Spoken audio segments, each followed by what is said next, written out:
రంగారెడ్డి జిల్లా మహేశ్వరం నియోజకవర్గం తుక్కుగూడ మున్సిపాలిటీ రావిరాల సర్దార్ పటేల్ యువజన సంఘం అధ్యక్షుడు పులియోజి వెంకటాచారి, మాజీ కౌన్సిలర్ ఎరుకల శివకుమార్ గౌడ్ ఆధ్వర్యంలో సర్దార్ వల్లభాయ్ పటేల్ జయంతి వేడుకలు నిర్వహించారు.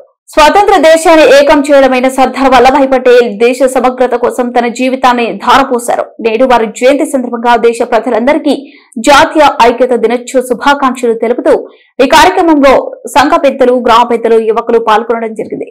మీ బోధ యాదగిరి రెడ్డి బీసేవయ్యం రంగారెడ్డి జిల్లా ఉపాధ్యక్షులు.